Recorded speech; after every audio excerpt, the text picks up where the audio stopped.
अरे साहब, आ जाइए, मैं आपको छोड़ देता हूँ। अरे उस टैक्सी ड्राइवर से कम पैसे दे देना, मैं आपको छोड़ देता हूँ। नहीं, मैं किसी और टैक्सी में नहीं जाता, मेरी टैक्सी आ रही होगी। अरे कैसे नहीं जाएगा मेरी टैक्सी में, मैं देखता हूँ। और फिर ये कहानी है मुंबई में रहने वाले रहीम चाचा की। वे बेहद ईमानदार और अल्लाह के ऊपर विश्वास करने वाले व्यक्ति थे। वह एक टैक्सी ड्राइवर थे। एक दिन गोविंद ने पूछा, चाचा क्या कुछ पता चला कल रात के खून के बारे में? चाचा ने कहा, हाँ पता तो चला, पर ना जाने किसने इतनी बेरहमी के साथ उस टैक्सी ड्राइवर का कत्ल कर दिया। पुलिस अपनी जांच कर रही है, पर तुम्हारा नसीब अच्छा है, तुम रात को टैक्सी चलाते हो और महज 1 घंटे में 1000 रुपए कमा लेते हो। गोविंद ने कहा, हाँ चाचा कमा तो लेता हूं, पर क्या गोविंद? उस मुसाफिर की शर्तें काफी टेढ़ी हैं। कैसी शर्तें? वो कहता है उसे पीछे मुड़ के मत देखो, उसको गाड़ी के शीशों से मत देखो, ज्यादा सवाल मत करो। ऐसा अजीब मुसाफिर है चाचा। चाचा ने कहा कि कहीं ये तुम्हारा मुसाफिर कोई गलत काम तो नहीं करता जो तुम्हें रोज 1000 रुपए दे देता है? गोविंद ने कहा, पता नहीं चाचा, चलो मैं जाता हूं, उस मुसाफिर का समय हो गया है। रात को ठीक 12 बजे वो मुसाफिर रोज उसी जगह मिलता और सोलापुर कब्रिस्तान के लिए निकल जाता। अगले दिन चाचा ने कहा, गोविंद, हो ना हो ये कोई भटकती रूह है जो रोज रात को 12 बजे कब्रिस्तान। तुम बचकर रहना गोविंद। अरे चाचा, ये रूह भूत कुछ नहीं होते, सब वहम की बातें हैं। उसी रात जब गोविंद अपनी टैक्सी लेकर उस मुसाफिर के पास गया तो उसने ये सोच लिया था कि आज मैं ये जानकर रहूंगा कि ये आदमी आखिर इतनी रात को कब्रिस्तान में क्या करने जाता है। वह मुसाफिर गाड़ी में बैठा और कब्रिस्तान के लिए निकल पड़ा। मुसाफिर गाड़ी से उतरा और कब्रिस्तान के अंदर चला गया। तभी गोविंद भी अपनी टैक्सी से निकला और दबे पांव धीरे धीरे कब्रिस्तान के अंदर चला गया, पर उसे कोई भी दिखाई नहीं दिया।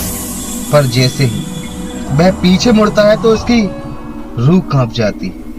उसके सामने वही मुसाफिर खड़ा था और फिर अन्य ड्राइवर की तरह उसकी लाश भी उसी कब्रिस्तान में मिलती है।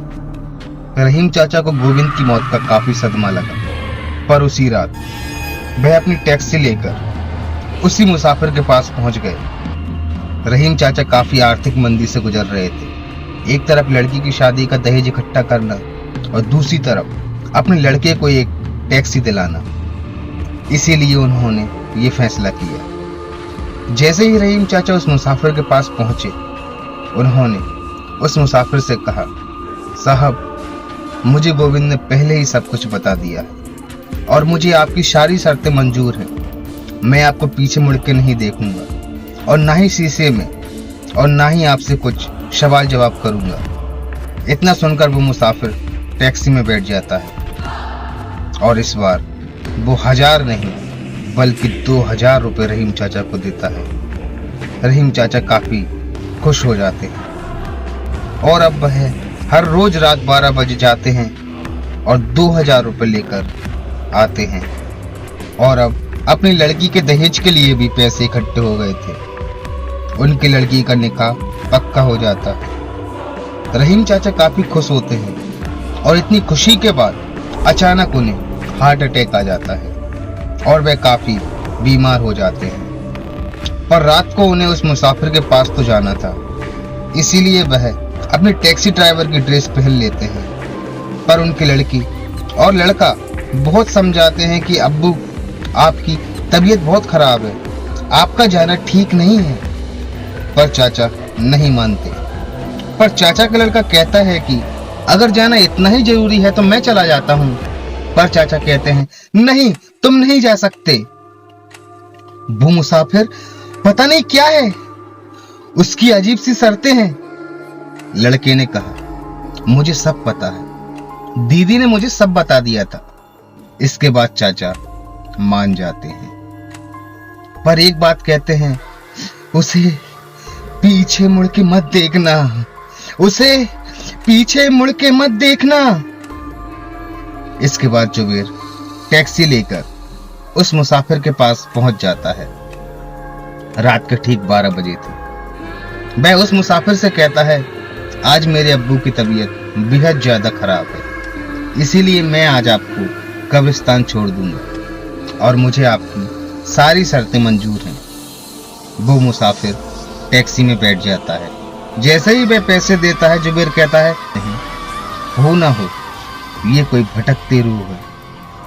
जरूर जुबेर और गोविंद ने उसे पीछे मुड़कर देख लिया होगा। इतना कहकर वो टैक्सी निकालकर चले जाते हैं। वह मुसाफिर टैक्सी में बैठता है और चाचा कहते हैं, जरूर मेरे बेटे ने आपको पीछे मुड़कर देख लिया होगा, पर मैं ऐसा नहीं करूंगा। मुसाफिर कहता है, अब्बू मुझसे गलती हो गई थी। चाचा की मौत के बाद वो मुसाफिर आज भी नई टैक्सी का इंतजार कर रहा है। कोई जाना चाहेगा? दोस्तों, आपको ये कहानी कैसी लगी? मैं आशा करता हूं आपको ये कहानी पसंद आई होगी। अगर ये कहानी आपको पसंद आए तो इस वीडियो को लाइक करें, और अगर आपके कोई सुझाव हो तो उसे कमेंट बॉक्स में भी लिखें। और अगर चैनल पर पहली बार आए हैं तो इसे सब्सक्राइब जरूर करें। मिलते हैं एक और नई कहानी के साथ, तब तक के लिए नमस्कार और वीडियो देखने के लिए धन्यवाद।